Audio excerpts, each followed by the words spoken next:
So, welcome to the Grand Prix Project Podcast. I guess we should say this is episode 0, or what should say, pilot edition. Pilot edition. Pilot episode. One. With your host, I'm Andre, with the big bro. Thanos 876. This is the first, as we say, pilot episode of the podcast. This has been in the works for like over a year and a bit. Yeah, we've been talking about it for a while, man, because you've been nagging me and say, yo, you do all of these spaces, why not just do a podcast? And I'm like, yeah, bro, I'm not up for a podcast, but we made it happen, so we're gonna give it a go. Let's see where we land. We're gonna be good. We're gonna land. We're gonna land great, right? Yeah, let's see where we land. Right. So, as we say, it's been a year and a bit in the making. Now we're here.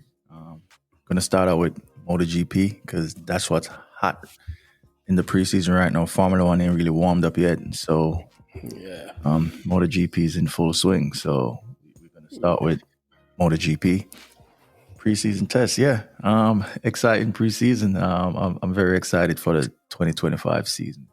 What are your thoughts? Well, yeah, I'm looking forward to it because there's a lot of interesting stories going on right now.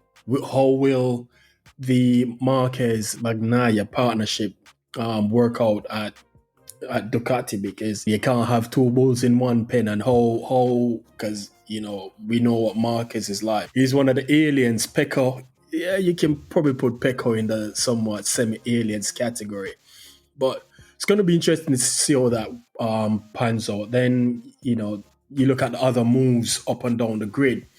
Martin to Aprilia. Who's his teammate again? Bezzecchi. He actually picked up the gauntlet after Martin injured himself in Sepang. So he actually did well in preseason testing. He surprised a lot of people. Yeah, I mean, I'm not going to say how good the Aprilia look right now because, they didn't look that good in Sepang when they did the first test in Sepang. They looked good when they went to Buriram. I think Buriram, the last one in where's that? Thailand. Thailand, yeah. Because I think that's where the first race of the season is, right? Yeah, that's where they're gonna start out. Yeah. So they didn't look too well in that in Sepang, but again they came to the fore, the last one. And then you have the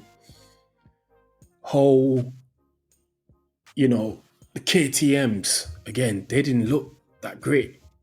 Anyway, either the test, they didn't look great at all. And you have 4 factory KTMs on the grid. It's not a satellite team now. They're 4 full factory bikes. Obviously, I think they said how them different. The actual KTM has a white motor, white for the stripe for the I think the oil supplier, and a red one signifies Tech 3. So, but how is that going to work? Who is it? Pedro Acosta and Brad Binder, and then you have Maverick and the Bastianini. How that pairing is going to fit fare? Could we know what's his name? We know Vinales.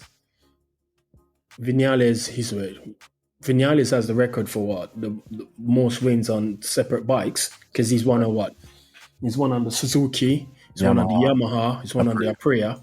Can he make it 4 and win on the KTM? But the thing is with Vinales, is that what he's racing for though? No, but there's still a little bit of history there. I mean, he's trying to win a championship, but knowing Vinales, can't see Vinales win a championship. I mean, he's too inconsistent. It's too inconsistent because you look at was it last year he won Kota? Yeah. When he won Kota, you thought,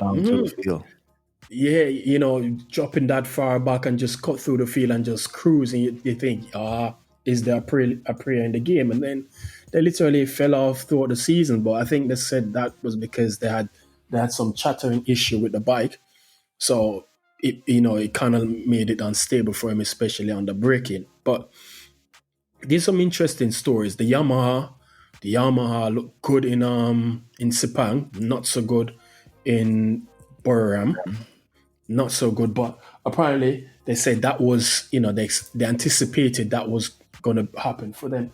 The bike, it wasn't. It's not a good bike in that condition. It wasn't a good. It's not a good bike for them around that track. Yeah, but again, I'm interested because they look damn good in Sepang. And the thing is, they're not even running the V4 engines. They haven't started using the V4s as yet. At some point, there's rumors that at some point it's going to come at some point in the season. But when that is, and my concern with that is, this is, what is it? Next year's the last year of these set of regulations. Yep. Isn't it a waste of money for Yamaha to be pumping that sort of money into a V4 when for 2027 they're going down to a, what is it, 900 cc's? They're cutting it down to, or is it 800? I think it's 8. Yeah. So what's the point investing all of that money now into something that you're probably gonna throw away? You're only gonna have 1 year use out of it, and you're gonna get rid of it. What's the point of that? But I like what I saw from Yamaha, and of the two Japanese manufacturers, they look the best right now. Well, they did look the best. They've been looking the best ever since. They're actually going to 850 cc's, not 800. There you go, 850. So they're going down from, so they're dropping 150 cc's. Is that wise from Yamaha to be spending that sort of money, investing in something that 1 year and then get rid of it?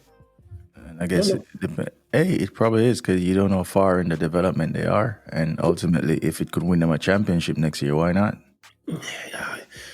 I can't see them win a championship next year, because if you take into consideration, right, they now have the concessions, like what remember when Ducati had the concessions, how long it took Ducati to get to this point? Almost what? Because prior to Pecco winning the championship, the last world champion for Ducati was Stoner, right? Was that 2011?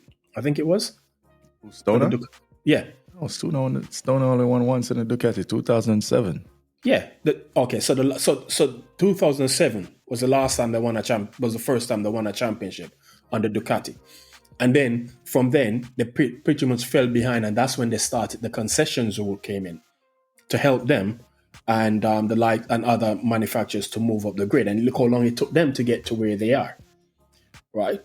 So for Yamaha, I think I can't see them next year, even coming with a V4 engine next year. Still a steep hill they have to climb, man. Yeah, you're correct. But I will say that on the Ducati story, they could have won with Dove if it wasn't for Mark. So they had a good bike since then. True. Because I could tell you, if you flip that story and put Mark on that Ducati those years, they would have won championships. We can say that. We can say that. Yeah, we can say that. Mark was the only rider in Ducati's way throughout that Dove era. Well, that's true. Right. Was it? Because what's it? Yeah, through the Dove era. Yeah, you're probably right, because was it? I think it was 14, 15. What was it when Dove was running Mark, when he was beating him every time in Austria? Put Mark on that Ducati those seasons, Ducati would have been champions. Would have been champions for real. So they've been at a good bike. They just had an alien in front of them, stopping them. Again, you say the terminology we always use, even in F1. You have good drivers, good riders, but you have aliens, and the aliens are just separate themselves from everybody else. And you can see, look at Marquez's first year on a Ducati, and again a 1-year-old Ducati as well. It was a GP23. And let's keep it, because one of the things that I don't mention a lot, right, in the media. The GP23 that Mark rode was not the GP23 that ended the season. It did the season as well. And it's the trimmed down version that was at almost the beginning of the year, from what I'm understanding. If I'm not mistaken, didn't Alex have the more updated one? I'm not sure. I have to research that some more. But I do know that Mark did not have the championship with Yeah, 20. it definitely had a different one. And I mean, look where he But they don't finished with. speak about it that much, right? So, a lot of people are saying that Mark, in terms of his adaptation, right, it took him longer than obviously he rode the under for years, right? He rode a good under, then he rode the dog, still did what he could with it. I'm okay with the adaptation because I think he was smarter because he's older, he's wiser, right? So I think he took his time and not pay attention to, hey, he's Mark, he's gonna win all. He just took his time because he knew what's at stake, right? Mm-hmm. And the thing is with Mark is he's smart. Of course. Right? Because if you think about, he probably realized that, I'm not going to pay attention to what is being said. I'm just going to take my own time. I got a plan to get in full red. So I'm just going to learn to ride this bike. And then he figured it out. Still won 3 races. He was still there and thereabout until the 24 stepped away. But he still put up a great fight. Because, I mean, where did he finish? What, 3rd in the championship? Yeah, and he was by far the best. He scored, I think, twice the amount of points as the second best 2023, which is crazy. Which is who? Was it Alex? His brother. Alex. Exactly. Right. And I mean, put it this way. The man beat a GP24 in the championship. Yeah. No, actually beat 2 GP24s. Because Bastianini and my boy, Morbidelli, had GP24s. And he beat 2 GP24s to 3rd in the championship. So that tells you the work that the level that he's on. So you know, which is why this year is going to be interesting. Because me, we had this discussion already, and I said Ducati probably made a mistake signing Marc Marquez because you already have you already have Pecco. I just call him Pecco. You already have Pecco. Why you need Marquez? No one else on the grid is challenging the Ducatis. Why you need Marquez? Because Gigi always wanted him. Well, exactly. So what Gigi put in place, Gigi put his own well-being, what he wants, over what he thinks is best for the team.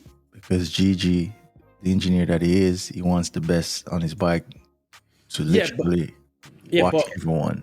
Yeah, but you have Pecco on the bike. And let's be honest, I know a lot of people give Pecco stick, but Pecco is when Pecco is on form, you're not going to beat him. Because once he gets into a rhythm and he's dialed in, you're not going to beat him.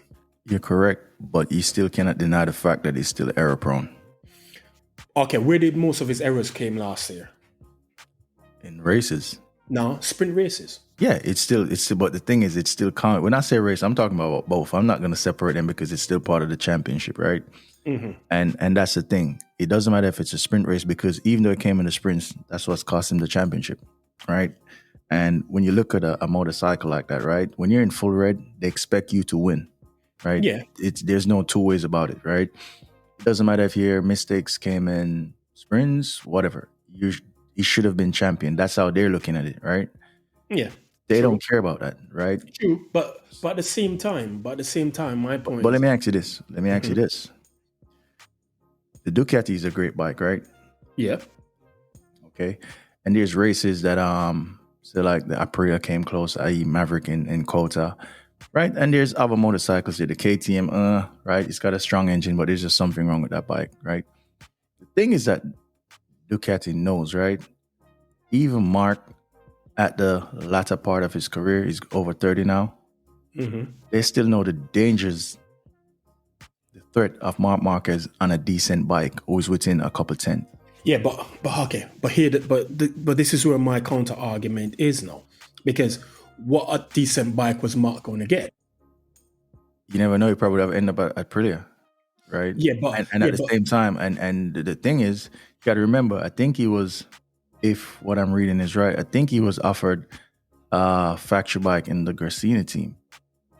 So right? yeah, because if I remember, because I think there was last year I can't remember what race it was, and they interviewed what's his name, what's the guy's name, the team principal for Pramac at the time. I can't remember his name, not the boss, not the Italian guy, the other guy, and it was reported that they had re-signed renew their contract with Ducati. So they were going to be on Ducati for 2025. And Mark was going to, the deal was Mark was going to, they were going to get 2 bikes, a 24 and a 25 bike. Yes, stand corrected. Yeah, it was supposed to be Pramac.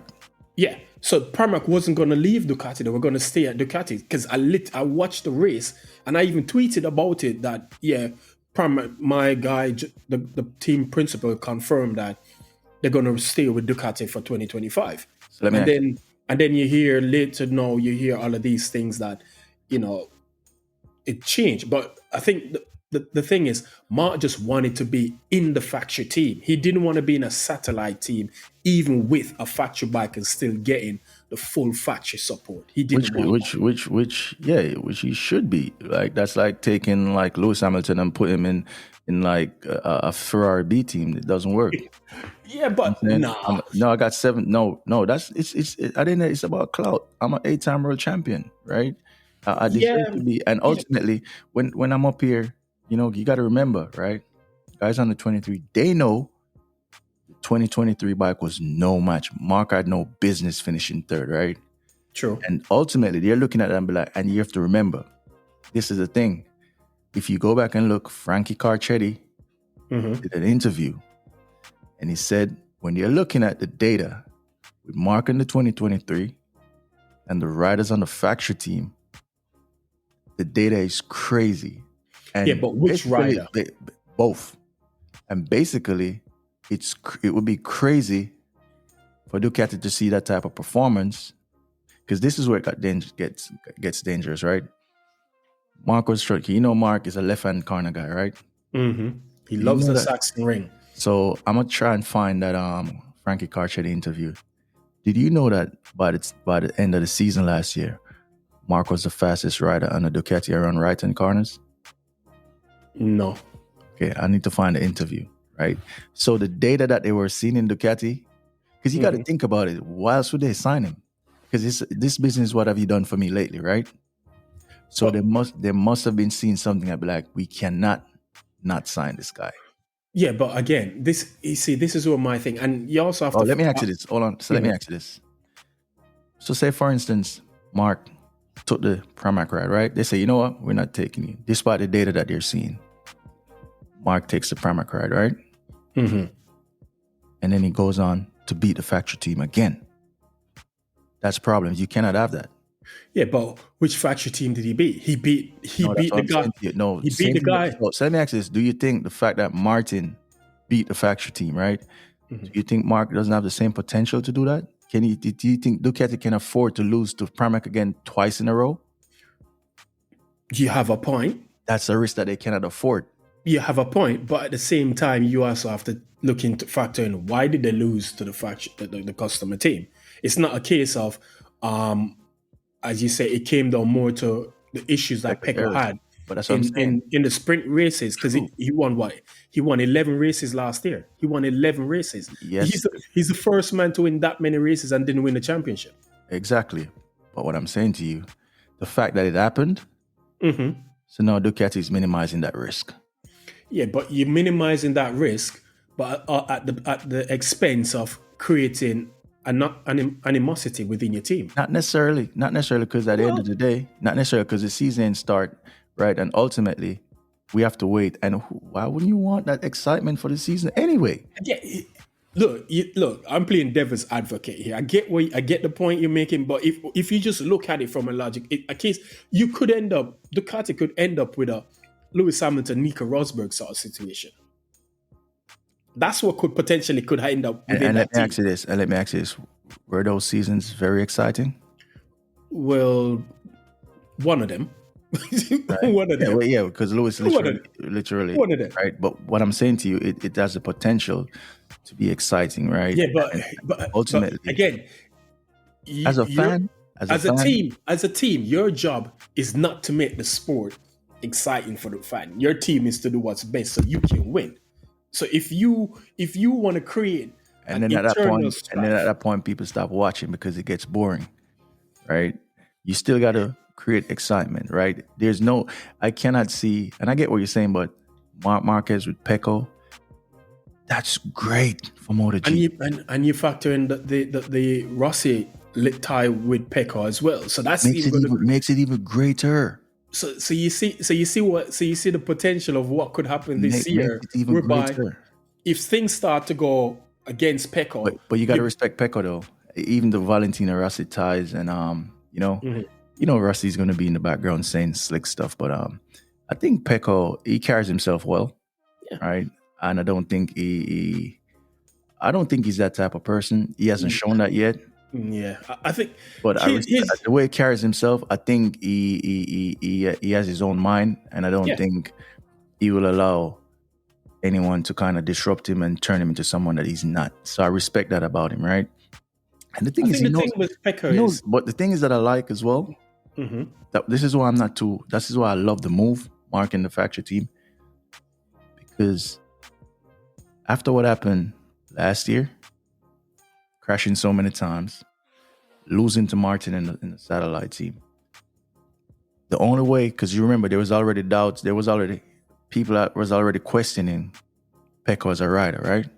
Mm-hmm. So champ, he's just a bike. He's So based on the fact that he lost to the Pramac team last year, what better scalp to take to get your reputation back than Marc Marquez? True. But I think the Pecco thing, the Pecco backlash and is more a case of its links to Rossi than Pecco the person. Because I think I get he seems like a genuinely cool dude. And we saw what happened in Aragon. Who was it? Who did he have that? Your mic's muted. Who did he have that incident with in Aragon? Where was it Martin? Alex, where he had that issue with Alex Marquez in Aragon, and he kind of blew up after when he was interviewed, and you saw that raw emotion. But the moment he calmed down, he kind of like gathered himself. He was more, he apologized, and he said what he said. So I think he's, and on that respect, he's a cool dude. But I think the whole riding thing, I think people don't give him, again, he doesn't get the respect that I think he deserves. Because last year, because one of the argument against him was that you can rough him up. And once you rough him up, he just kind of like backs off. But last year, we saw him go toe-to-toe with Marquez in in the same Buram. We saw it in this same track that did the last test in Buram. We saw him go at it non-stop with Martin. We saw him do it even with Mark in was it Jerez? And they crashed in Portugal is where they crashed, right? Oh, yeah. Yeah, when they crashed in Portugal. But there was another race where he went at it and he kind of like threw it up the inside of Mark. I think it was in did they race at Jerez? I think it was Jerez. Where so you saw a different side to Pecco last year, where I think that stigma of him, you can rough him up, and he's just got that timid. He kind of like reinvented himself and say, all right, then cool. He's grown as a rider. Yeah, this is what I'm going to do. If you feel like, okay, you can come and do this, and I'm not going to kind of like throw the bike up in the inside of you and whatnot, you have another thing coming. So again, from a entertainment perspective, Mark to Ducati, big move. Perfect. Big move. It would be kind of like, put it this way, it would be like kind of like a prime Lewis Hamilton. Is that the going into Red Bull with prime Vettel? Yeah. No. Yeah. You know what the thing is, and it's the perfect recipe for disaster. Exactly. So that's exactly what I said to you. You're looking at, you could end up having a Lewis Rosberg situation within the team. How does Gigi deal with these two different personalities? Because Gigi has never had to go deal with this sort of MotoGP before. MotoGP needs it, because that's one of the things we're going to cover, right? So we're kind of going to move on from this, because we're going to have a lot of that to talk about throughout the season, right? Yeah, definitely. So Yeah, we kind of went off track, but that was a good conversation, right? We had to get that out there, right? Yeah. Your man Fabio. Mm-hmm. I like Fabio because I knew Fabio from back in the day, right? Yeah, I mean, because you put me on to Fabio. 'Cause you're the one who told me that because they literally had to change the rules Rules for Fabio. to get him in. So I never knew who Fabio was Yeah. until you kind of like put me on to him, and I'm like, all right, then cool. Let me see what this kid has going on. And hey, yeah, but carry on. Go on. So I just said he had a good Sepang, not so great brewer, but we know that's probably track specific, configuration specific, right? Mm-hmm. But it seems like Yamaha has made massive steps. Not seems like they've made massive steps, right? Yep. Honda seems to have made some steps as well. Mm-hmm. I think of all the teams, KTM is the worst over preseason, right? Yeah. Right? It's either they stayed stagnant or they went backwards. Man, even the Honda looked better than the KTM. Right. The thing is, right, with KTM looking at the whole situation that they're going through with the finances and all, you and I have had this conversation off record, right? But I'm gonna have it now. KTM coming to MotoGP, and I've said this to you before. I told you that they're punching above their weight. Did we not have this conversation? Yep. And I always felt that, and I still feel that way. So when I saw the whole finances, the whole financial situation that they're in came about, as I said to you, I'm like, I felt this was gonna happen, right? Because if you think about a company like Suzuki, which probably got way more money than a KTM, right? Definitely. And under certain circumstances, they had to pack up and run twice, right? But did they leave because of finances or because they just realized that? They said they had to reshuffle some stuff. It was economic. Because remember, right? they had to deal with the COVID. They had to deal with economics, right? Yeah. So I always looked at it like when a team like that could find himself in that situation, I always felt like KTM was susceptible to those type of things. Yeah, because they don't make enough. They don't sell enough bikes. Right, and that's my issue. That was just my view on that. Right, I'm not even going to dwell on it too much because I don't know the inner workings and what's going on in the background. But that's always felt like KTM because they haven't won yet, and I know they're pumping a lot of money behind it, and it still hasn't. The trees haven't beared any fruit just yet, and now they're in this type of situation. I just feel for a company, feel it for the staff, feel it for the riders. Right. You know why? I hope they get themselves out of this situation because I want to see them on the grid because I love MotoGP so much. I never want to see the grid reduced and grid getting reduced, right? And that's gonna kind of catapult me into the next thing. MotoGP is so good, right? I just think Dorna does a crap job at marketing the sport. That's why Liberty wants to buy it. Which is why I really want that Liberty deal to come through because MotoGP, it just need a better packaging. Because remember last week when we were talking, we were trying to get this whole thing set up, and we were talking about top tiers, what category of motorsports is watched the most. MotoGP is second. And you never thought. To F1. MotoGP is the second most viewed form of motorsport to Formula One. So if you are at that stage, that means you can get it, you can make it bigger. Yeah, and I think that's one of the things that Liberty did for Formula One. Was I still can't figure out why people have an issue with Liberty Media, but that's a different story for a different day. Yeah. But Liberty as a marketing, they know how to market. Again, Drive to Survive. People don't like the idea of Drive to Survive, and because they talk about DTS fans or whatever. And I always say, how you get into the sport, it doesn't matter how you get into the sport. The point of it is, once you're in, do you enjoy it? If you enjoy it, yes. Do you intend to follow it same way? Then yes. Right? So that in itself. So Liberty has the cloud and the reach to expand the MotoGP, make it far more, work on the commercial, because what's on track is good. The on track Great. is not the issue. Great. It's the whole marketing side of MotoGP. Because I think you said you went to Kota one year, didn't you? Right? I went to Copa multiple years. I'm always in Kota. I think I only missed last year. Yeah. And when you went, it's like you didn't even know MotoGP was going on. Because actually, so I knew, but it didn't. So when No. I mean, like the people Yes. there. Just like when Formula One comes to Kota, everybody knows Formula One is in town. Yes. But when MotoGP went to Kota, it's like no one really knew it was in town because the marketing behind it, the push to like get people involved in it wasn't there. And I think this is where Liberty Media expertise might come in handy for the sport. I kind of like, because what's his name? Esposito? I can't pronounce his name. Let's say Carmelo.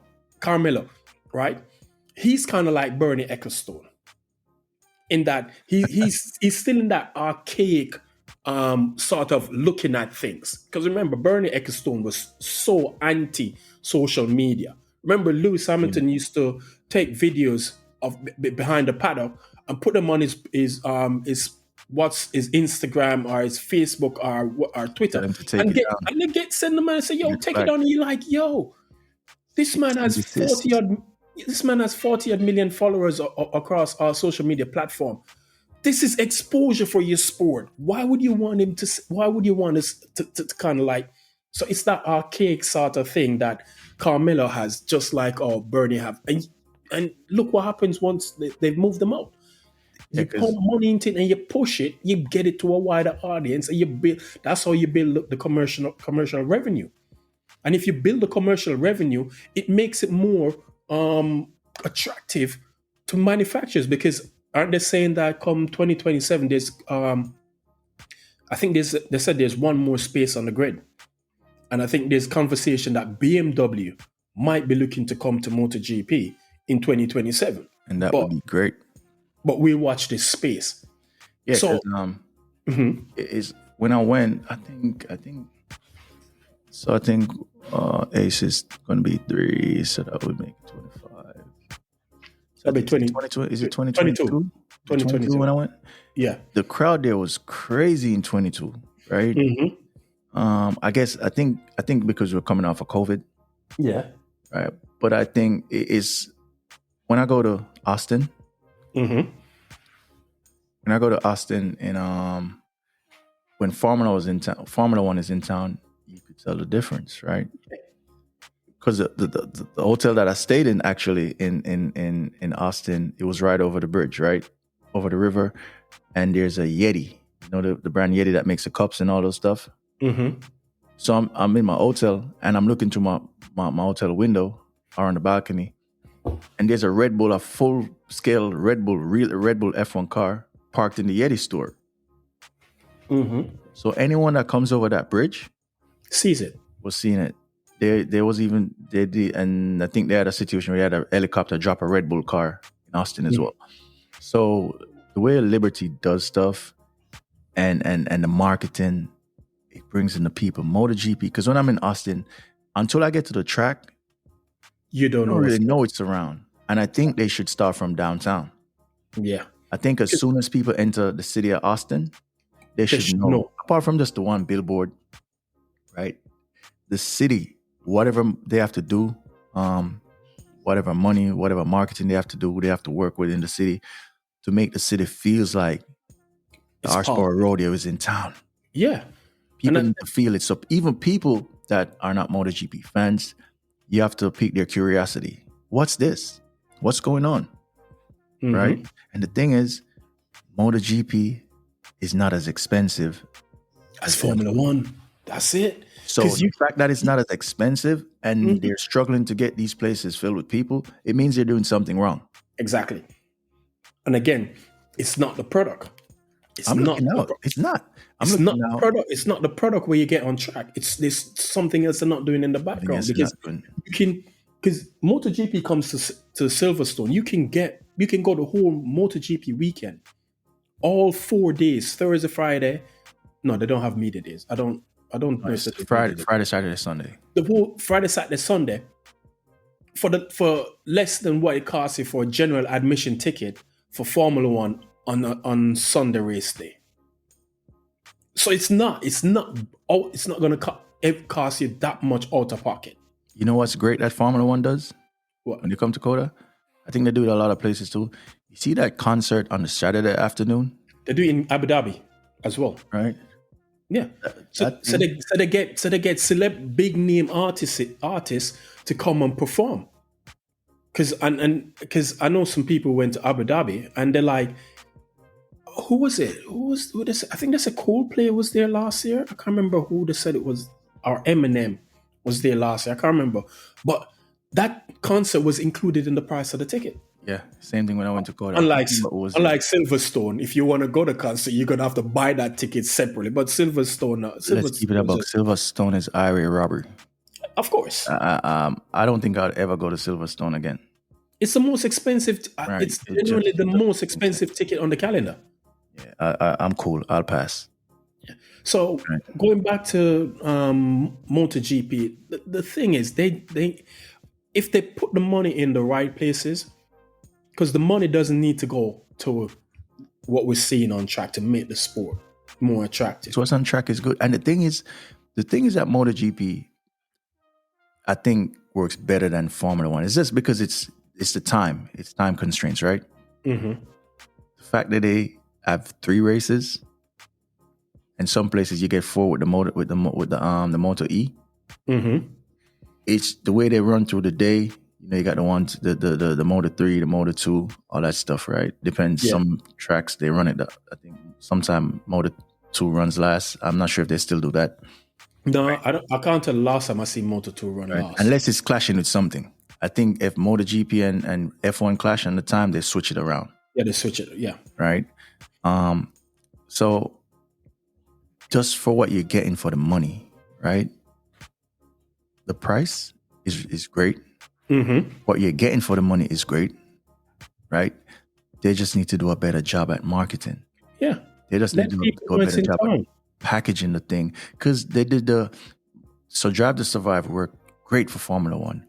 MotoGP Unlimited was a travesty. It failed miserably. That's the one. That was the one that was on Prime, wasn't it? Prime.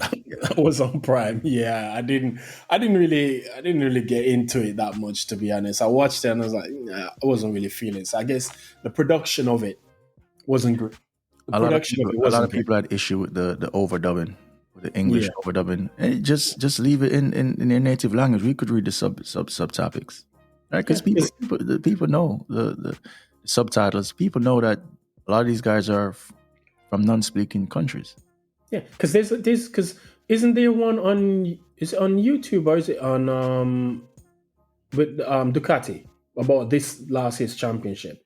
Yeah. Which one is it on? Is it on Prime? I'm not sure it's on. Because or did I see it on this? It's probably on Discovery TNT. Because the one Marquez All In, that was good. Mm-hmm. I still haven't seen that one as yet. I still haven't seen that. You need to watch that, right? Yeah, and the fact that they left it in his native language and you just read the subtitles. And it's the same thing with the Ducati one as well. Pecco, everyone was speaking the native tongue, but you get the subtitles. And because you get to see that raw emotion. Yeah, right? You get to hear it as well, right? So I think the whole liberty thing is just for the Europeans to actually approve Embrace it. I think they're saying it's going to stage 3 now or something like that. Yeah, I think it's going to. Is it the the courts about arbitration or something like that? I can't remember what. I think it's similar to what. Keep it simple. It's the people that decide whether MotoGP and F1 could be under the same umbrella. They tried it back in the day. The European Union shut it down. So this is. With Bernie, when they said basically the FIA and can't be, if you're the rules maker, you can't also be part of the what's the side of it, the commercial side of it. So I think that's where the lease because Formula One is literally leased, Yeah. I think it was like a 99-year lease or something like that. I can't remember what it is. So Yeah.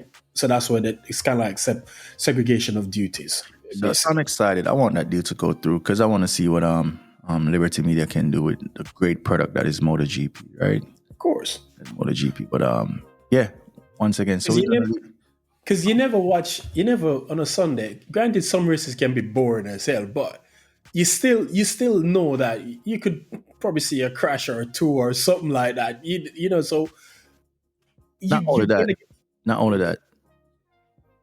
Of 3 races, you Mhm. guarantee one of them is going to be Oh, exciting. definitely. Hey, you have them. And for the You have people the who are Moto probably three. listening, yeah, for the You have people the who are Moto actually, three boys, man. They never fit. I think. Let's be honest. I think of the three categories, probably the most boring one is Moto two. yes, I'm not even gonna yeah, lie. you get the Moto odd 3 is races probably in, the most boring of the three. But Moto 3, oh, them boys are vicious, man. Them boys are yes, vicious. because you get the odd Moto 2 race, and when Moto 2 is exciting, it's very exciting, right? True. But that's the thing of all 3 races, and for the people who are going to be listening, who have never watched MotoGP or the casual watchers, just watch the small category. Watch Moto 3. It starts the day right. Yeah, What's that? definitely. What's that? What's the one before meal? Is that appetizer? Is the one before meal for the Yeah, main your course? appetizer. Yeah, that Moto 3 appetizer is great. Appetizer, entree, that's what you're gonna have Yeah, for. they're knocking the dust off each other. Those Yeah. boys, so even with that, the So, fact that it comes as a package, you know, what would huh? Moto 2 be? The dessert? So you're having dessert before you have the main course.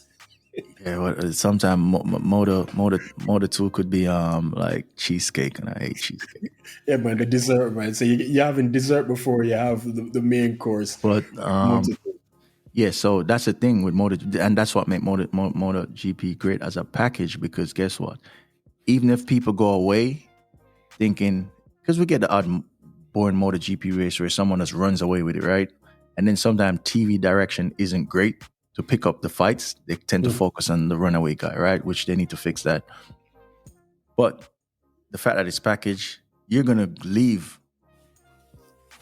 Yeah, enjoying one of those races, definitely. and Definitely. that's what makes it great. You're not gonna get three boring MotoGP Yes, races on a weekend. right, That's never gonna right. happen. Somebody you're gonna find something because again, in the Moto 3 races, them boys are terrorists against each other, man. So somebody's gonna do something.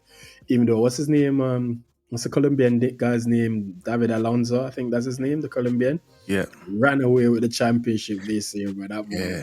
That that was boy one. was that boy and the fun and that boy was different because no, Sergio Garcia was in Moto 2 because he started the Moto 2 season on Strong. fire, strong, and then just disappear. And I agree, just But let's have that conversation, right?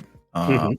Because as I said to our listeners, this is a pilot, so we're gonna be over the place a little bit, but trust me, we'll get it together, right?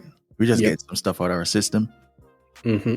Um, it's like you remember you and I these because we have a lot of conversations, right? Which is why we decide let's put it in a podcast, right? And as the slogan of the podcast says, our unimportant opinion is important, right? Just depends on who's listening. So you know me when it comes down to Motor 3 riders. And what's that? You want to tell the listeners what it is?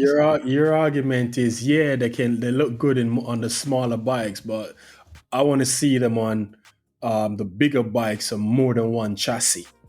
Don't not just because kind of like you don't want to see a repeater like the Stefan Bradl sort of thing. You know what I mean? And you He want me was to just explain good on that the to the calics. listeners as to why I got to come to that conclusion? Go on, tell him. So the reason for me when you could have someone come and dominate the Motor 3 category, right? And yeah, if you dominate, of course, I love David Alonso. I think the kid is great. Mm-hmm. But I've been watching this sport long enough to know that a lot of time these guys go on the bigger bikes, and it's not the same. Danny Kent. Right? It's not the same. Even someone who was challenging at the front, someone like Dennis Faggia, what's the other kid? Jama Masia. There's a lot of guys that performs well on the smaller bikes, and when they get to that intermediate joint, it's a whole different rider. True. Right? So for me, that's where my acid test is. Motor 2 for me is the acid test for any rider, right? So I love David Alonso. I think he's going to be great on a Motor 2 bike. I'm hoping, right? Because I said I've Where's he seen. going? Is he going? He's going on a KTM. He's going to Where Aguero was. no, he's going to Aspar. Aspa. Okay, cool. Oh, Paul Espargaro, old team. Right. So he's going to Aspar, right? And so the thing is, I want to see him do good, right? And that's just always been a thing for me, right? Especially from the Danny Kent disaster, right? The guy couldn't ride a big bike to save his life. Still can't ride one in BSB. Right? So, and Danny Kent, you could say he dominated, right? Mm-hmm. Right? And that's the thing. So with this old MotoGP thing, the way I pick my riders is a bit different, as you know. I don't go off what the media is telling me. I don't go off everyone saying he's a new thing, right? Because once again, you know, I've made some great picks. I've made a bad pick yet. You get lucky once in a while, right? Don't go too long. So I was good with. You know what my greatest pick was? Who? You know who it was? Fabio? Nope. Who? My greatest pick was Mark. Yes. Come on, man. No. Mark. This is all Mark was my greatest pick, right? And and I want you to be honest about this conversation. So, all right then. So for the listeners, we've both been watching MotoGP Formula 1 since the 90s. I think my first, the way I came across MotoGP, I was in Jamaica. We're Jamaicans, for the listeners, right? We were born in Jamaica. Moved to England, in our teens. Yeah. Man, why you want to tell people know how old I am? I'm 2050 years old, bro. I think my first encounter at MotoGP was a little black and white TV in my living room in Jamaica. I think it was Mick Doohan coming over Lukey Heights. Right? Yo, Mick Doohan. Yeah, Mick Doohan coming over Lukey Heights. So I've been watching this for a minute. So that's even before. So you start before me then, man. Because when I started, Rossi was in oh God, what did they call that category again? The second. I didn't see him in 250s. 250s. He was in 250s when I started. See, if you see Doohan, that means you probably stopped. Bro, Steve McDowan coming over Lukey Heights sideways. I'm like, what the hell is this? And I sat and I watched, right? Obviously in Jamaica, those were pre-recordings, right? Mm-hmm. And then my first encounter with F1 was Damon Hill. I remember just in the house cleaning my room and I heard Damon Hill. And then I came out and I looked and I'm like, okay, so that was my first encounter with F1, right? In the 90s. But yeah, on my picks, you can't say it. So with Mark, I had stopped watching for a little while, right? I'd stopped watching F1 for a little while, stopped watching MotoGP for a little while. And was it MotoGP? It wasn't MotoGP they call it back then. They only changed it to MotoGP when they moved to the but one of the big bikes. What did they call it? Yeah, one of the same. It was MotoGP. I can't remember what they were. That's not complicated for new listeners, right? That's the MotoGP, right? Yeah. So 2010. So I watched it briefly. 08, 07 to 08. I was just watching casual, right? I love the sport, but I was in the military. I was in the military early 2000s, right? So I was watching it sometimes, but military takes up all the time. So it was 2010 when you called my phone. I was like, hey, I got some tickets. Go MotoGP. I'm like, what? Let's go. Silverstone. And I remember going there and I'm watching and I see, for some reason, I just saw this Red Bull bike, ying, and I'm looking, I saw this 93. So I'm looking at this kid. For some reason, I just latched onto this kid. That's the way it was riding this little bike. I'm like, don't know the kid. I think I heard his name once. And I'm like, this kid looks special for some reason. Bear in mind, I think up to the point, Mark has only ever had one, maybe like 3 race wins or 2, if that much. Mm-hmm. And he dominated Silverstone 2010. Really won the race. He did well, right? He did his thing. And I remember I said to you on the train journey back, and I had the magazine, and I said, he's going to be MotoGP champion. You're like, nah, it's a different thing when you ride big bikes. I'm like, trust me. So he went up to Moto2, and when he went up to... But didn't he win Moto 125s first? Oh, yeah, but I mean, so I'm not going to give him... Yeah, obviously he won that. So I predicted that right. He won that because I'm like, yeah, this kid is going to win this championship. He went to Moto2. You were a Stefan Bradl guy. I'm like, Mark is my guy. I think he's going to do it. Obviously. But stick a pin. His first year, it was 250s, wasn't it? No, it was Moto2 by this time. Moto2 okay, by this time. Yeah. Right. So I remember him crashing out at Qatar. He crashed in a couple of races. He crashed like in his first 5. And I'm like, he's once he gets his bike right, once he figures it out, he's gonna be... You gotta remember, Mark clawed back at 85 points lead on Stefan Bradl. And the only thing why Mark lost that championship is when he crashed in Sepang going across that wet patch. Yeah, nearly. That's when he get the diplopia. Yeah, I think some detached from his retina or something like that. That was crazy, right? Yeah. So that's what saved Stefan Bradl's bacon that year.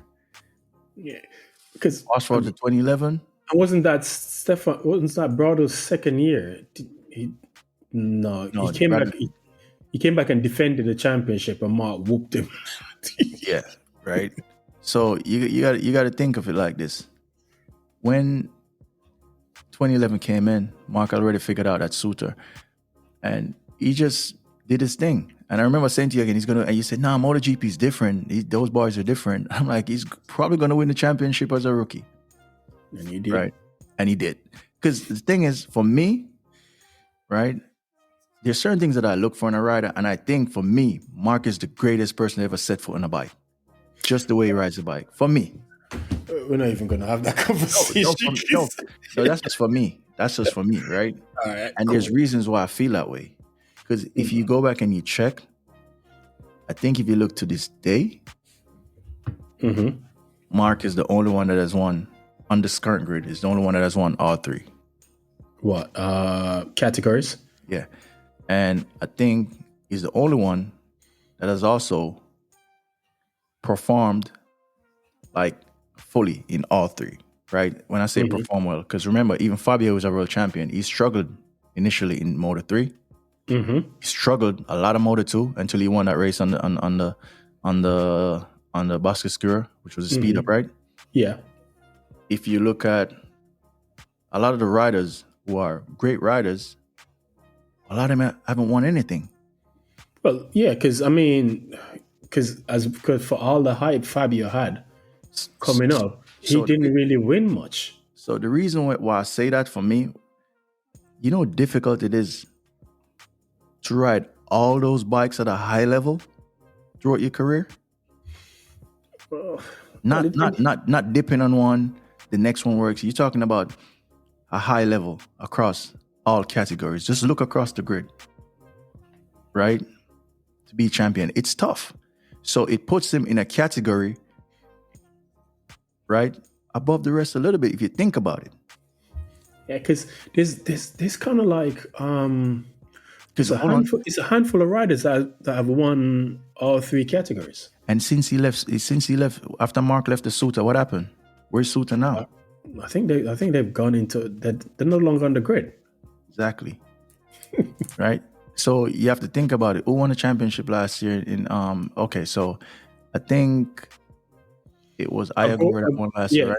But I'm sure he was on a Calyx. No, he was in a Basque Skewer. Okay. MT Helmets rides a Basque Skewer. And you could fact check me on this, right? I think that's the first time a non-Calyx bike has won the championship since Marc Marquez. Yeah, that's correct. That's true. So you see where I'm going with this, right? Because everyone who was coming in, they had to get the perfectly suited Calyx. And so these are the arguments when I look at Mark, I'm like, yo, the dude can ride anything. Just give him time on it. Right? Because now, even if you look at it, you have to remember Mark would have with quarter of an arm was still doing better than the Hondas last year. Yeah, but I mean, let's be honest. I mean, Mark was on that Honda for how long? So you'd expect him to perform, even with one hand, he'd probably perform better than everybody on the Honda. But it shows you, because you're talking about the Honda's got a world champion on it.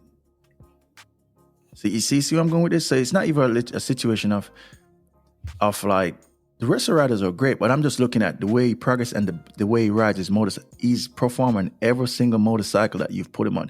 I've not seen Mark on a motorcycle just yet where I could say, where I'm like, even if he's not winning, you know you're getting a show and you know you're getting results. Mm-hmm. So that's the way. So which is why I go back to when we started. It's about the David Alonso coming through. I want him to do great, but I have to see how he performs in Moto 2. Yeah, I love what he did in Moto 3, but I know that Moto 2 is the acid test. That's what breaks a lot of riders.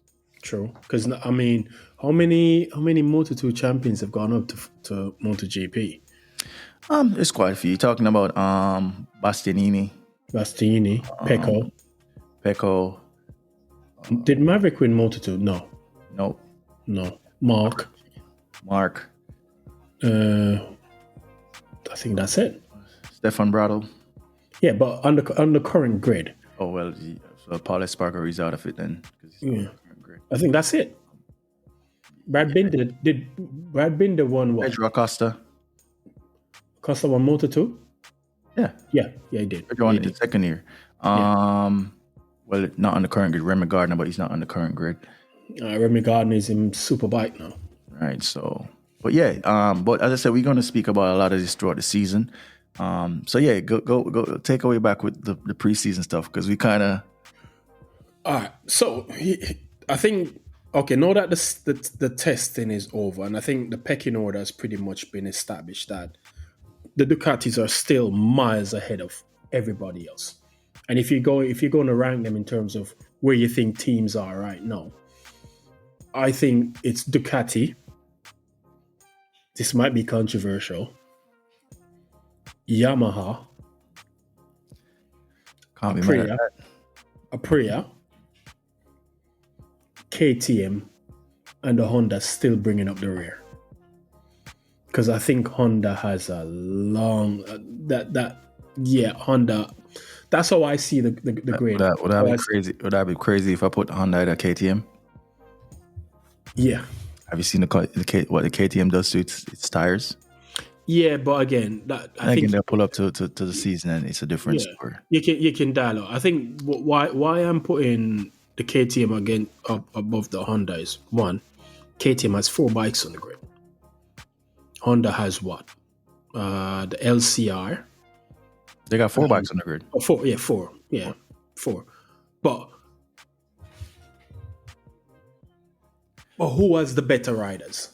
Can I be I'm gonna be a bit controversial here, right? Mm-hmm. I personally think Zarco should have been in the official team and Marina should have been in LCR. Why? Because I think Zarco, he was a development rider for Ducati for years, right? Mm-hmm. Yeah, because last year was his first year on the Honda, LCR, right? And even though it took Zarco long to win his only MotoGP race, he did win one, but he's got podiums. He's a safe pair of hands, right? Mm-hmm. And I love Zarco. Because you remember they used to ridicule Zarco, right? I mean, he won what? Back-to-back Moto2 only rider to do it. Yeah. And when they used to ridicule him, I always ridicule him, right? I used to hate it, right? Because I'm like, yo, he just hasn't figured it out yet, right? He moved on from one. They used to ridicule him. I'm saying he used to be bad. There was a race when he thought the race was over and he let off the gas and he ended up losing the race. Can't remember what race it was. Oh God!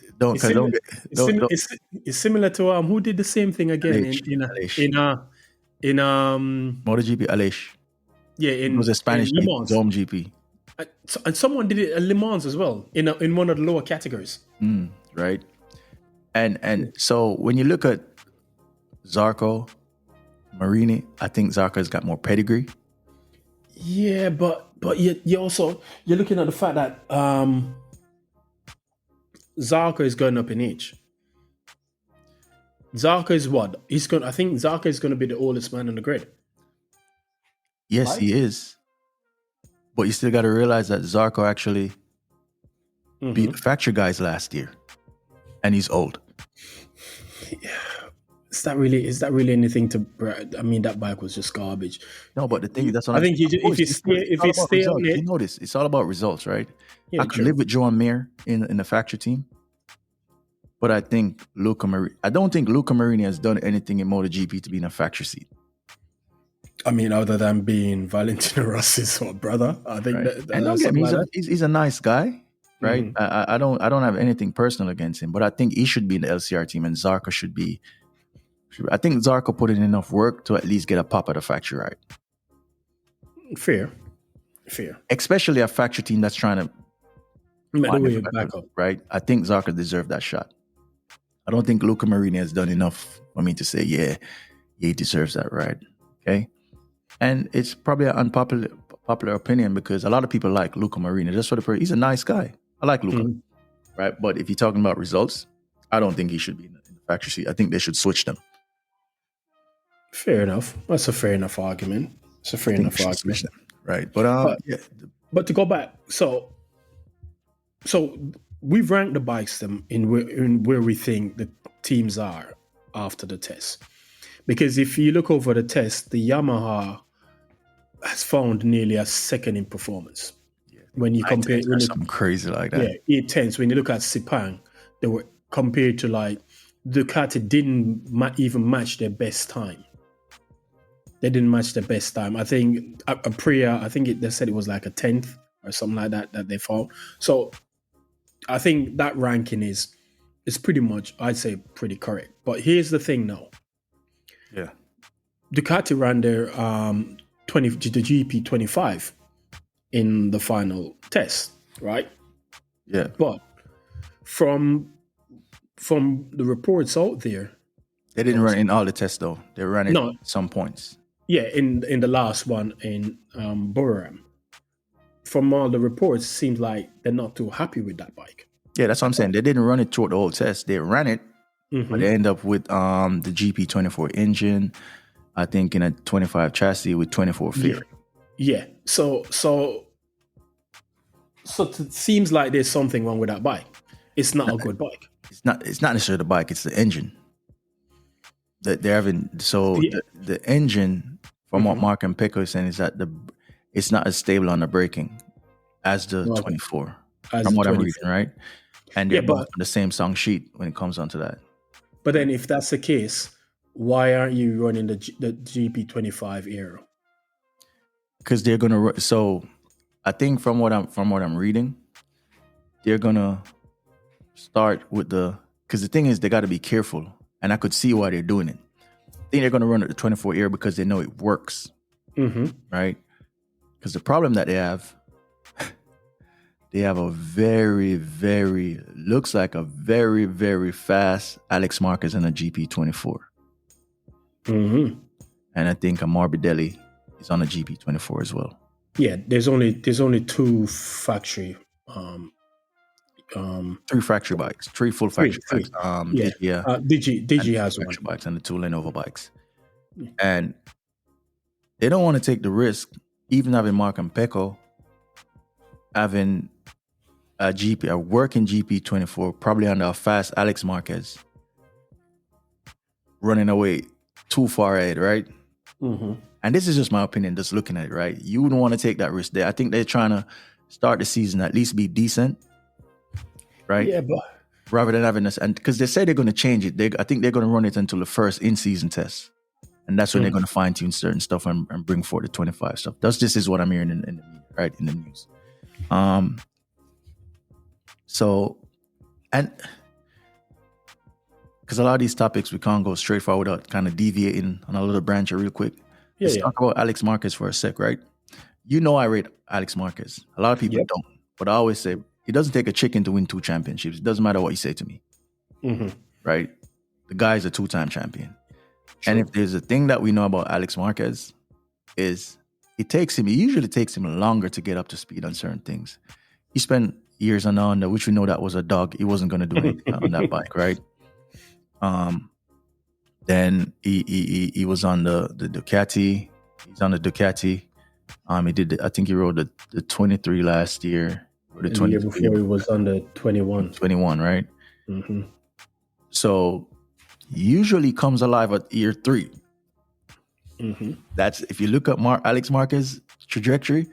That's usually because even Moto2 when they had the 600, when they got the bigger engine, the slightly bigger, more because he's a big guy. All of a sudden, boom, champion, right? Now he's in a well-sorted 2024, and from what I'm seeing, I saw a with Mark, and he's like, it's not because, but he was like, yo, what I'm seeing Alex doing, I have to pay attention to it. Yeah, because they said everyone was looking at Mark's race sim, sprint race sim in Sepang, and I think what's his name, Matt Oakley on Twitter said, yeah, everybody's looking at that, but no one's looking at what his brother did Alex. On the 24. And I think he was on, because Mark averaged a 57.9. Pekka averaged a 58.3. Alex averaged, I think, a 58.1. I think you're gonna have to fact check me on this. But Matt Oakley said, look, Mark's run was damn impressive. But look what his brother did. And the thing is, he liked Sepang. So the argument was that he liked Sepang. It's one of his favorite tracks, right? He went and they did the same thing last week. So Buram is actually what actually made people be like, whoa, what? So, and when he's, I get it. People come back, it's his brother, but there's one thing I have to say about Mark, right? You don't have to like him. But I've never seen the guy lie and complain. And if he duff him up in a race, he was like, hey man, it's racing. I'll just give it back. Mm-hmm. I have to respect that about him. So when I hear when he speaks and he was like, not because he's my brother, but I had to pay attention to that. So you got a year 3 Alex Marquez, which what I say, if you follow his career, that's when he comes. Except for the Honda, which just didn't do anything, which just didn't progress any at all. Mm-hmm. But you're looking at now, he's on year 3 now, I think, on the Ducati, and it's a well-sorted Ducati. It's the championship winning Ducati. Right? So that's something to look out for, right? Yeah. So bring it back again, back to the preseason stuff. Martin's crash. Shit. I saw the crash, and my man pretty much kissed the tarmac. Man pretty much face bam. I'm like, if that mask, if there wasn't a gap between the helmet and his mouth, he'd need complete new teeth. When I saw that, he fell off, and it's not a good start. When I saw that, I thought his face is going to be printed on the back of his head. Exactly. It's not going to, and it's not a good start for him because now he's going into the season with pretty much no testing. He doesn't know what the bike is fully capable of doing. So he's going in blind right now. And, Bezeki, I don't know what's he... He did a good Buram though. He kind of picked up the gun. He kind of stepped it up. So he did well at the last test. But he blows hot and cold, doesn't he? Yes, he does. Because, as I said, with riders, right? And this is a conversation that you and I always have outside of now we recording it, right? Mm-hmm. There's certain riders that you could put on a bike and the bike is well sorted and they're fast. You know me. I kind of look at the rider, what you do. You don't have to win when the bike isn't sorted, but you still got to be there. Be there. So think about this, right? The 2023 season, Bezeki was one of the people that the riders were talking about, right? And this is why a lot of times I go back to Alex Marquez, which is why I personally rate Alex Marquez above a lot of these riders that they try to say are the ones. Because there's one thing with Alex Marquez, you know where he's going to be. Yep. Have you seen Bezecchi's season last year compared to Alex's? Let's not. Nobody wants to be reminded of that. So you see where I'm going with this, right? Yeah. People trying to say, a lot of times they say Alex doesn't deserve to be on the grid. How? He's got 2 chips, and didn't he win a sprint race? Yeah, right. Bezecchi got a MotoGP race win on him, I think Argentina, right? But ultimately, we know where Alex is going to be. Yep. Season to season. I could deal with the consistency of Alex than the art and call of a lot of these riders that wins a race and then the bike isn't what they want. Now they're at the back of the grid. Maverick Vinales. Right? Hold on. We're gonna have to do a whole thing on him. Don't. No, we're gonna have to do a whole thing on him, right? Because there's a lot of times when I look at it and I say, okay, there's certain riders that we had this conversation again. Fabio, I still deserve that. Sometimes it's a cutthroat sports. It's a result-based sport. It's what have you done for me lately, right? Mm-hmm. But what have I said to you a lot of times? I still think there's certain riders that if you're in a bad situation, bad management, bad team, it could stagnate their talent and their progress, right? Yep. So look at someone like Fabio now, right? Remember Fabio came in to high ratings, but he didn't get going really in Moto3, did he? Which one of the Fabio? Quartararo. Okay, because you have Quartararo, right? Yeah. So he didn't really do what we expected in Moto3 based on how he came in. Yeah. The way he came in, we were expecting Moto3 champion Fabio Quartararo. Mm-hmm. Even in Moto2, he struggled a bit until that one-off race and that's what got him the MotoGP ride. Yeah. Right? So that's why I'm always like, you know what? There's certain riders that may deserve to ride different chassis. Mm-hmm. Right? I may need to go to different teams. Right? Yep.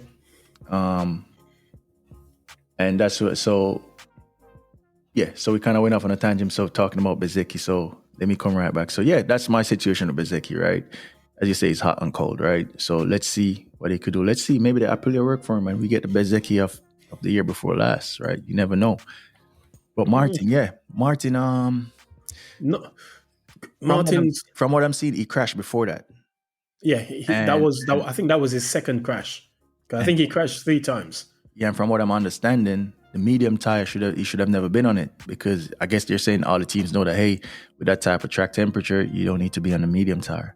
And you crash once, you go back out, get the face beater, get the heck beater, right? Now you're injured. So I would say they try to say it's the tire. They try to be Michelin, but that's always the case. Always the tire, right? Sometimes it might. Michelin is some in some ways like Pirelli in F1, man. They make duff tires. But at the same time, it comes back down to it again. The situation was also mismanaged, based on the information that they know about the medium tire at a certain temperature at a certain track, right? So that was also mismanaged. Well, okay, but anyway, so the thing is, going into this, it's not the start that Martin wants. You move team, you just won a championship, you move team, and you end up basically altered, because it was the day 2? Was it the first or the second day he crashed? I think it was day 1 he crashed. But I think it was. What fraction? I think it was. Yeah, I think it was the first day he crashed and he's out. I know because the season starts in 2 weeks. It starts week the 28th of this month. So not next week. So next week, basically, not this week coming, following week, MotoGP starts. How is he gonna fare? I think he's definitely gonna struggle. He's gonna test for at least the first 5 races. Well, he's gonna need more than. It's gonna be testing sessions for him. But again, that's the thing. I don't know. I get a feeling that this move to Aprilia for him might not pay off. I don't know. I get a feeling it might not pay off for him. And because what's paying off though? Because that's subjective, right? Yeah, championship wise, paying off in the sense that he's going to have a bike that he can compete for a championship with. I don't know. So let me ask this: do you think he's going to be more consistent than Alation Maverick?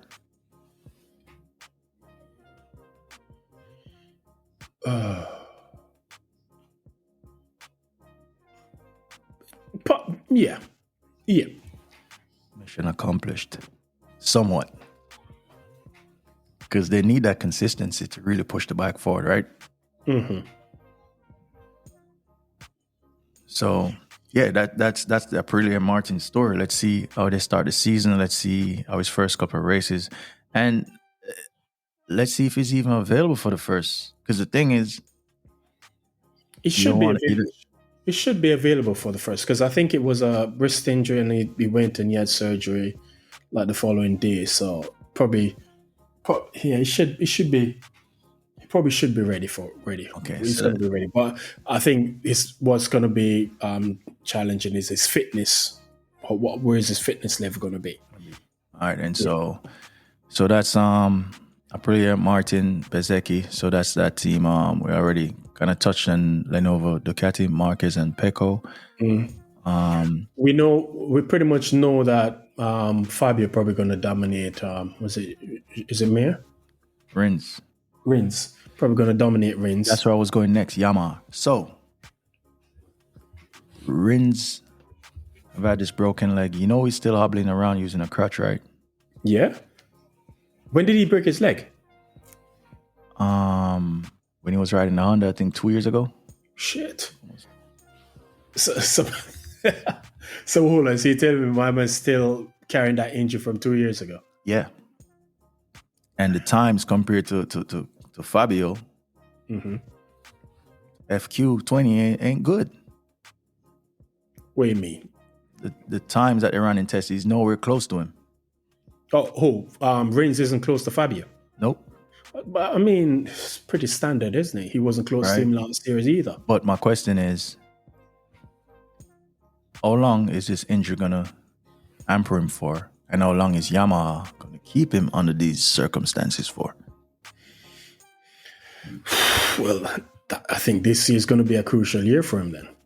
Because if he fails to perform, it's very likely Yamaha could shift him out. Because if you notice what Yamaha has done now, they now have we know they've moved over to Pramac, so they now have 4 factory bikes, which is good. Good for development.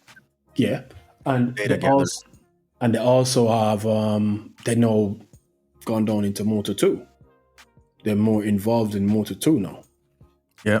So I think they could be looking down there, whoever is in that team, because I think Pramac has a Moto 2 team. I'll have to double check that. But yeah, if he doesn't perform well, it's very likely that he's out the team next year. Because last year Fabio was the one who carried that team as best as he possibly can. But for Yamaha still, I think the most important thing for them was that they were able to get another 2 bikes on the grid. Yeah. Because that means on a race weekend, they can test more, they can do more stuff. Because I think there was a race last year where Fabio looked good, but then in the race, he used a tire that everybody else was able to use during the practice session and realized, this isn't a good tire. And he started the race on that and pretty much just went backwards. And there's a reason why that happened was because they didn't have anybody else that they could say, okay, test that, you run that tire so we can have that data from it. It was just, and having just 2 bikes, it limits the amount of stuff that you can do. Now they have 4 bikes, they can do more. So I guess, so you look at it now, and again, that was one of the strengths. That was one of the strengths at the Ducati. They had, at one point, they had is it 8 bikes? How many did they have this year? They have the factory bike. 6. So they have the factory. So you have Lenovo Ducati, You have Gresini Ducati, Gresini and and VR46. VR46. So no, so they've lost 2, Yeah.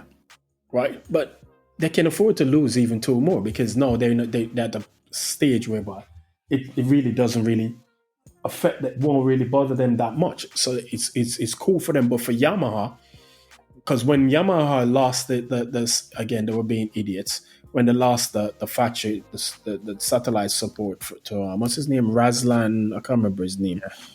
Who the team's now what, Trackhouse? Trackhouse, yeah. Yeah.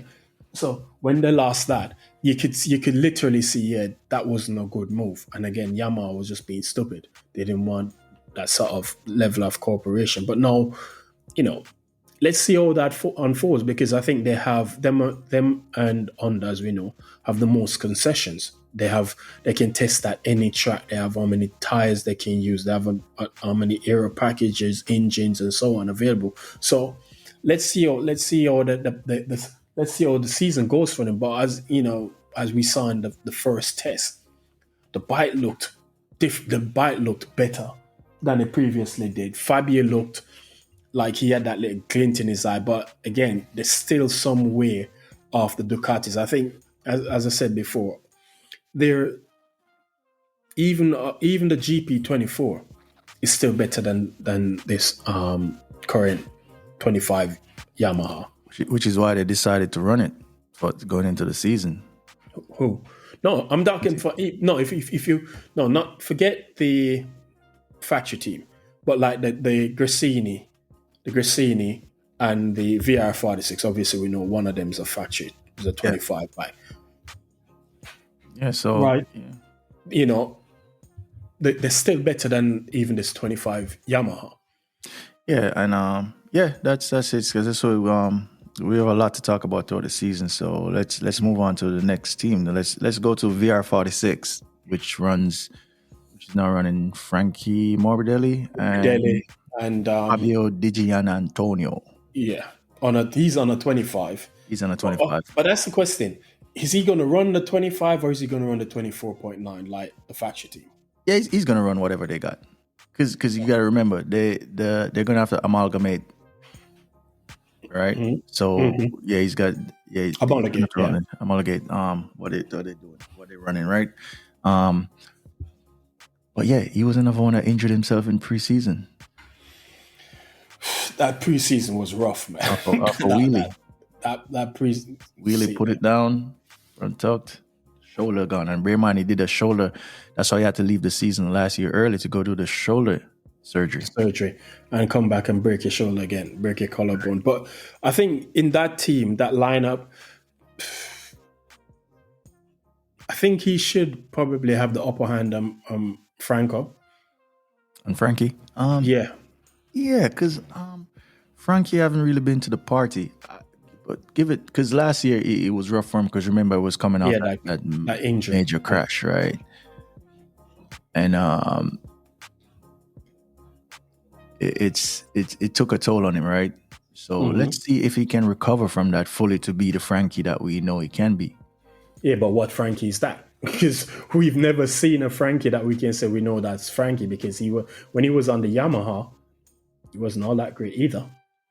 But he challenged for a championship. True. Right. But you'd have expected him. He did 2 years on the Ducati. You'd have expected him to do better on the Ducati, but he didn't.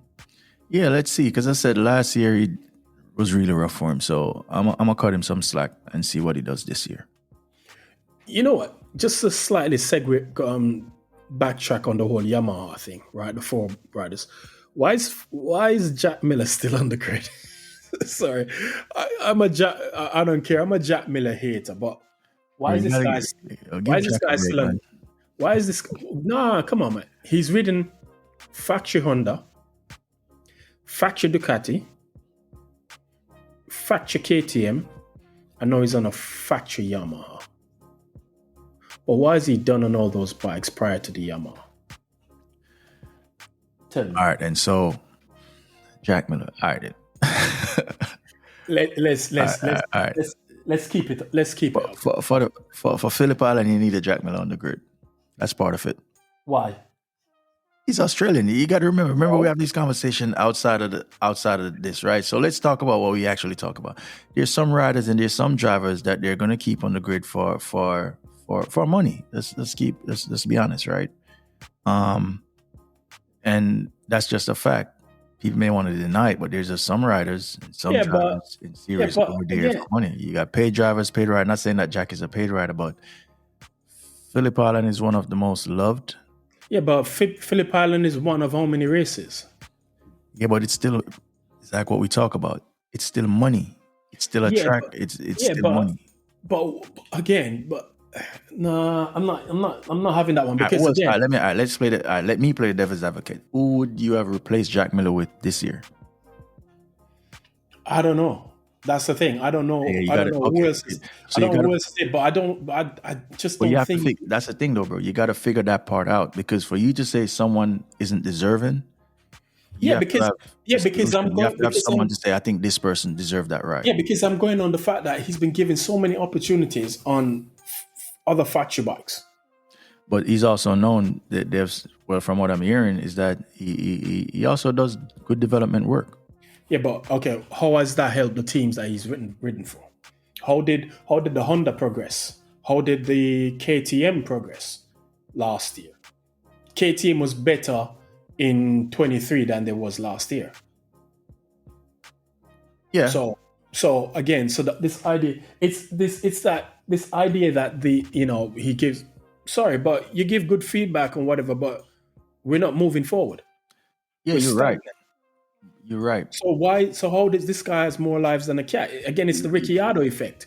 You know what I mean? That happy-go-lucky and people think, yeah, good personality, whatever, let's keep him. But where's the results? You want to see the results. Yeah, you're right. But it's like what I just asked you, right? I'm always of the belief that, man, until you have a solution for the problem, you just got to let him stay. If when you said that and I'd said to you, hey, man, so who you think should have gotten that seat and you can't give me a rider? All right then. Let's ask this later on in the season. See if you got a rider. So far, give him. I mean, they could have. What's that boy's name? Sergio Garcia. I agree with Gore's teammate last. No, you can't. Why not? Because he literally folded in Moto2 last year. He literally quivered away. MotoGP is a whole different animal. You see, you're using my terminology now, but then he could go up there and surprise people. Yeah, but what I'm saying to you, the mental side, he could be, but his mental battle, I don't think it's there yet, right? Because last year, he literally folded up like foil paper. He crumpled up, right? I mean, he did. What's his name? Vietti. He did a Vietti for the previous year back. So I don't think that would have been a good fit, right? So I'm gonna give Jack Miller the benefit of the doubt for this year. I'm not giving him nothing. Jack Miller, he's overstayed his welcome. I think they need to move on from him. But let's see how he benefits Yamaha. Let's see what he can help. Yeah, that's what I'm saying. Yeah, let's see. I'm gonna give him the benefit of the doubt. I'm gonna give him a chance to see what he does with the Yamaha. See if he could push them forward. Mm-hmm. All right, cool. So who are we moving on to next? KTM. We kind of touched on KTM. Yeah, 4 riders. Pedro Acosta, Brad Binder. Brad Binder it wasn't really hot in the test, but Brad, he may show up at the first race and be there. So, and we kind of touched on KTM issues. Yeah. So, I think Pedro will be the man in that team. He'll be the one that basically leads that team, but because the team principal now is Aki Ayo. Yeah, but bold prediction for me. Where are we at now? So contract cycles finished. Start again next year. Mark is on a 2-year contract, right? Mm-hmm. He's on his first year. So is Mark out of sync? I need to check if he's out of sync with everyone else before. But 2-3 years time, I see Pedro Acosta as a Ducati rider. Really? Yeah. you can't have a talent like that rotting away in KTM. Because you got to, you know why I say that?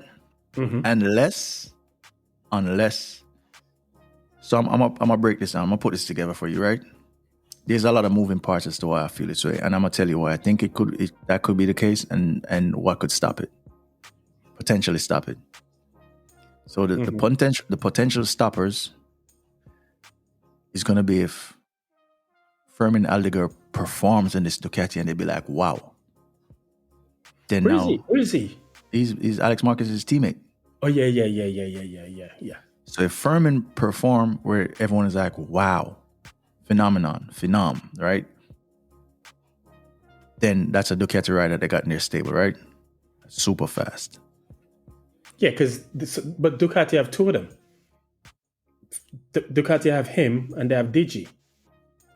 Because Digi is basically the Digi contract is a Ducati contract. It's not so much a VR46 contract. Yeah, but the thing is, Digi isn't really a phenom though. Yeah, but if Digi performs, we saw what he can do. Yeah, but what he did last year. Let me break it down, right? Mm-hmm. That's why I'm going to get here. So if he performs, you're right. If Digi performs, so they got two, right? Mm-hmm. Say for instance, none of those work out. It's if someone like a David Alonso comes through fire and Ducati get a chance to pick him up before anyone else. If none of that works, KTM is still in the doldrums. So if Digi doesn't perform, Aldiger doesn't perform, or even if Marquez decide to get his title and pack it in, right? Mm-hmm. And Pedro is still, I see Pedro going to Ducati. I can't see Ducati passing up on Pedro if Pedro is down in the doldrums of KTM being rotting away. Yeah, because again, the KTM might not even finish the season. So that's how I'm looking at it. So does that sound crazy? No, not really. I mean, you have a point. He could end up, because again, it's going to come down to how the KTM situation pans out in the background, because they were was it how many billions in debt?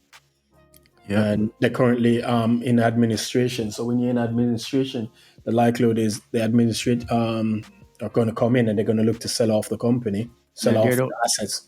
And I heard that KTM out there trying to have this notion that no, you're not in control. When you're in that situation, it's your accountants that are in control. The accountants decide telling you, okay, no, we can't do this, we can't do that, we're selling. Yeah, because you have to pay your creditors in line of importance. Who's your biggest creditor? You want to get them sorted out first, and then everybody else get theirs thereafter. So the KTM situation, I think that, because I'm sure Pedro and Enea are on big money. They're on a decent size contract. They're on a decent. I think Maverick too, because Maverick actually, I think from what I'm hearing, he could have stayed at Aprilia, but on less money. Mm-hmm. And so I guess that's why he kind of moved somewhere else. Didn't want to take the less money. The thing, again, we need to see how the financial side of the KTM situation play out, though. But in terms of rider, though, I think they have a good stable of riders. Plus, with Aki Ayo as the team boss, and anything Aki Ayo touches turns into gold. That man is the savant. That man doesn't get his flowers right now. When you look at the people who've come through his leadership, or and how successful he has been in was it Moto3 and Moto2. So to move up to MotoGP now,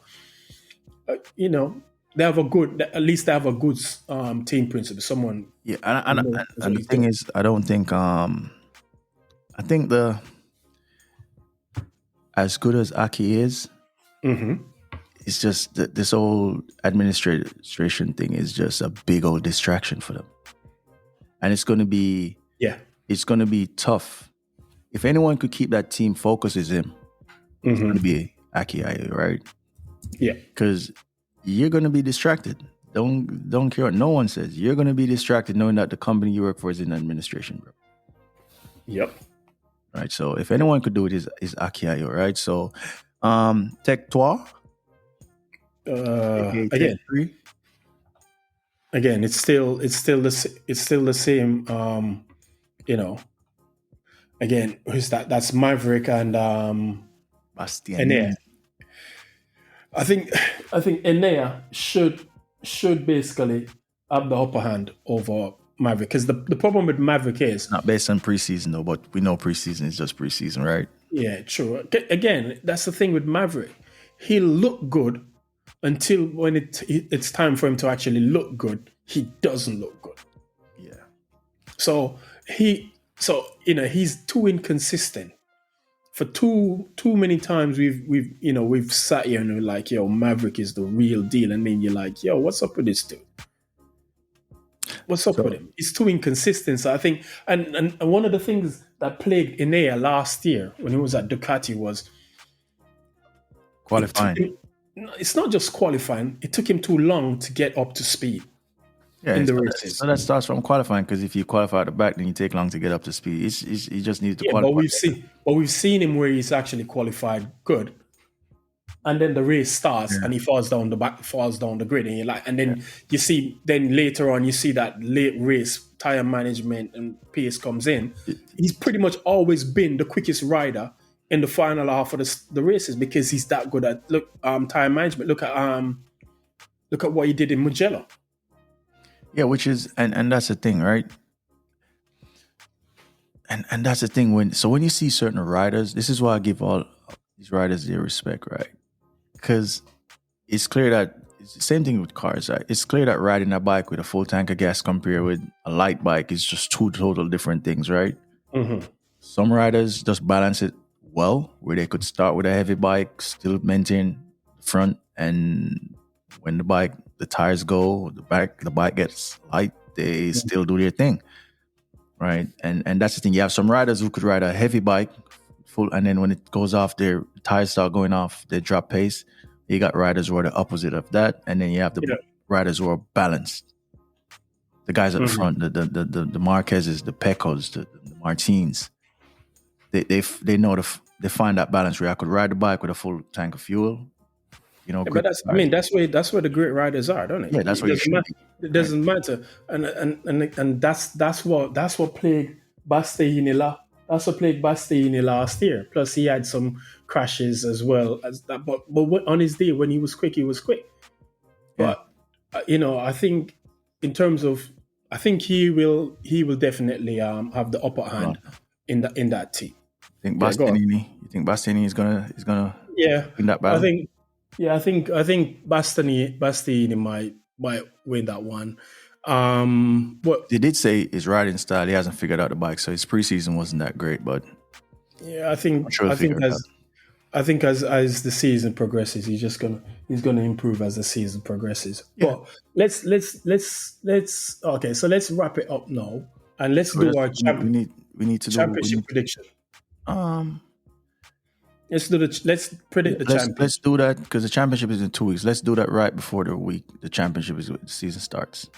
Yeah, but we can do that. All right, cool, fair enough. Because we need to run another episode before that starts. Yeah. All right, then cool. Right. But we still need to. We haven't gone through to. Let's do So yeah, Pramac team, Pramac satellite. So the Pramac Yamaha, Jack Miller, Miguel Oliveira. Ooh, Miguel is a damn good rider. That boy doesn't get, because I mean he did do some things on that track house last year. And you talk about he's a dentist, isn't he? He's a dentist. He did win when he was on the KTM. So, but I think I don't know. I'm going to give you. It's Jack Miller. I'm going Miguel. And then let's talk about so let's do Trackhouse, then just finish up on the rookies. So Trackhouse has got Raul Fernandez and the rookie Ayagura. Wasn't Raul Fernandez there last year? Yeah. So Ayagura is the rookie. Raul Fernandez is returning. Okay. Um, Raul Fernandez, bear in mind he's injured. He crashed in the Sepang test as well. Second time around, he's crashed last year in the test preseason, and now he missed preseason again due to a crash. just don't like preseason, man. I think he just didn't want to do the preseason testing. But I think I agree. I think it's going to take some time for him to adjust to this. But you know he did well in the test, right? Again, I need more than testing. Yeah, true. Me too. But I'm just like he got up. What he did in test for a rookie on the bike. So the speed is there. It's just a matter of him putting it together in the season and the races. If he could find consistent speed. If I'm going anything by Moto2, bear in mind I agree. And Moto2 is always better at the end of races. Thereabout, and he could really, right? Obviously, MotoGP is a whole different ball game, but I think he's going to be okay. Yeah, they're definitely going to be okay. But the thing is, will he get the time at Trackhouse to adjust and get up to speed in the sport? Because MotoGP in itself is somewhat of a cutthroat sport business as well. If you're not cutting the mustard in year one, they're looking to remove you as quickly as possible. I think if he doesn't get, he's going to just go to Honda. Yeah, will he though? Because he didn't want to go to Honda before.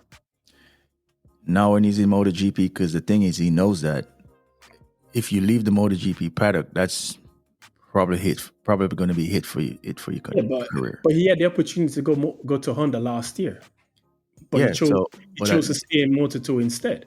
Yeah, because that's part of he wanted to win the championship. Because remember, I went close when Augusta ran it.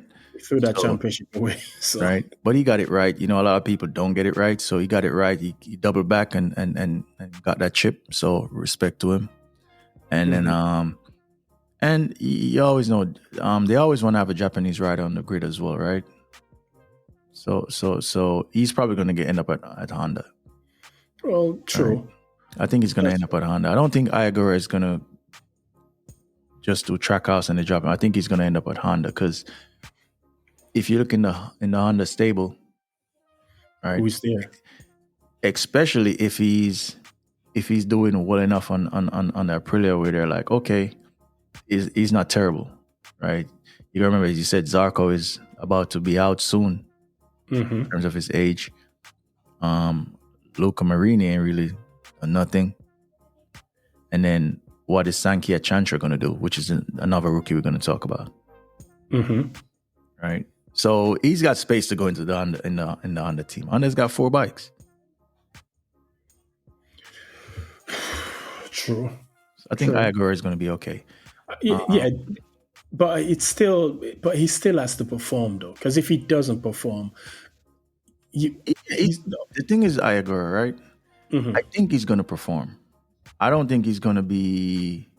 I don't think he's going to be terrible. But your question is if he's going to get the time. That's two different things, right? What are the what are the expectations? That we don't know. Yeah. Right. Yeah. Let's see that. Let's see how that one plays out. But I think, he was good in Moto2, and again, he is a good rider. But again, you see where his strengths were in Moto2 was more coming towards the end of a race. That's where his strengths were. MotoGP, that's a different. By the time, if you're not up with the pack, coming strong in the second half of the race is kind of like pointless. You already know where to be seen. So that's what I'm saying. Once now he's here, you never know. His technical team, his crew chief is gonna work with him to fix certain things. Maybe he's just bike feel. You know what I'm saying? So there's a lot of things that's gonna have to get put together, right? Come together for it to be successful or for it to be a disaster. Yeah. Right. Well, let's see it goes. But I think Raul might have. I think he will still have he has that experience, and in this business, experience counts for a lot. Yeah, because remember he led a race last year too. Exactly, and so in this business, experience counts for a lot. So I think that in that respect, he's going to have he's gonna probably have the upper hand. And I highly rate. on him. To me, I highly rate him. I highly rate Raul Fernandez. Right. It's just that I think he's one of them riders. I know he's got the speed because he shows flashes of it. So I don't think he's one of them riders. I think if he gets the right situation, right team around him, right crew chief, everything that comes together came together like a for Fabio Quartararo. I think he could he could do some damage, or he could perform. He could get great results. That's my take on Raul Fernandez, right? Because he was super fast. Because bear in mind, in Moto2, he rocked up out of nowhere, right? So that's my take on him. So yeah, that's Trackhouse, and then I guess we got to go to LCR Honda, Johan Zarco, Sankiet, Chantra. Zarco has the upper, and I'm gonna give Zarco the upper. I don't rate that guy anyway. I didn't rate him in Moto2, and I don't rate him. I don't rate him. Still don't rate him. So I don't know. I think my son a bit harsh, but he's on the grid because he's from Thailand, right? First race is in Thailand. Thailand has a massive untapped market, and they do ride a lot of bikes in Thailand as well. So I think that's it. But I don't know. I think Zarco, again, experience should come to the fore for between these two. So I think Zarco will definitely have the upper hand in that one, definitely. Because I think, come to think of it, dude might struggle to even score points. He'll be on the under, but you know what? Hey man, you got wet races. You never know in a wet race. You never know what might happen. Yeah, but was he good in wet races? Yeah, it was decent. He was decent. No, right? I don't know. He wasn't after Siren decent, but he was decent in wet races. And then yeah, I guess to bring up the back of it is Castrol Honda. That's what Joan Mir and who else? Luca Marini. Joan Mir. I don't have to think about that. I'm going Marini. You're going Marini? Yeah. You're just trying to be on the opposite side of the fence, or do you honestly believe that? Yeah, I think Marini. Yeah, I'm going Marini in that one. There's not much really we can say about these teams at the back, to be honest, because it's kind of like it's more about a teammate battle, because they're pretty much they're trying to climb back up the mountain, and it's a steep mountain for them to climb. But let's see what I think for the likes of Yamaha and Honda to catch up to the Ducati, it's going to need that factory reset for 2027. Yeah. I can't see with under these current regulations them catching up. Even with these regulations, they can't catch up. The gap to the Ducati is so far ahead right now. It's ridiculous. The reason why they could run a 2024 engine. Because what? Good. How many different manufacturers won a race last year? A main race. Just Aprilia. There you go. Who's gonna beat that? There's no one's gonna beat that Ducati. So again, this will need a whole once. It's the factory reset in 2027 that's gonna make things different. Okay. Yeah, I guess we could leave it there. We kind of gonna have to do a lot of edits. This is what 1 hour or something, 1 hour 55. 155. We're pretty much around. I might just post the whole thing, and then in time we just edit future stuff, because it's a pilot. Hopefully wherever people listen or watches it, they just leave comments, and then we could just improve. Yeah. We're open to suggestions. It's a first, like you said, it's a pilot dry run. We put it out there, probably just do some editing, put it out there, and then, just let people just give us some feedback, and then we can just kind of like, okay, this is where we probably need to tidy up. We'll probably, and then, start. Yeah, we take It's a learning. We take constructive criticism. constructive criticism. Yeah, because we're just trying to create something for the community, right? There's a lot of Great. stuff out there, right? Mhm. We're just two lovers of motorsports, right? And there's a Let them lot know of black people do like motorsports. We do watch Formula One. We do watch superbikes. We do watch MotoGPs, WRC, WEC. We do watch these things. So we're just trying to invite more people to the community, basically, right? Yeah. And you could be from any walks of life, right? As long as you love these things, we share a common interest. You could listen, leave your comments. So for the future, once we really get things dialed in and fine tuned, I can currently invite more people. So over time, we're going to invite guests. Listen. And it could be a random person. It could be just someone that may have left a comment. Invite the people, my brother Kingsley, who everybody seems to think me and Kingsley are brothers. So we're just gonna go make it fun. We're just gonna invite some, random people. Listen, you ask a question we think is interesting, or you have an interesting take. You may say, "Hey, I'm gonna invite you on the stream," because it's gonna be live soon. This one is pre-recorded because, as I said, it's a pilot. We just got to make sure that audio is right, video is right. So just bear with us. But yeah. Thank you for listening to the Grand Prix Project Podcast, where unimportant opinion is important, right? Take it easy, and thank you everyone for listening and support. Like our thing and share our thing as well. Yes, follow us on Instagram at the GP Project. Let me see, because as I say, all of this is new. So let me see what the Instagram is. So follow us on X, aka Twitter, the GP Project Pod. On IG, it's going to be the GP Project Podcast, and on YouTube, it's going to be the GP Project Podcast. And you can follow me at Thanos876. That's Thanos with a 7, Anos876. All right, then. Thank you. Where they can find you.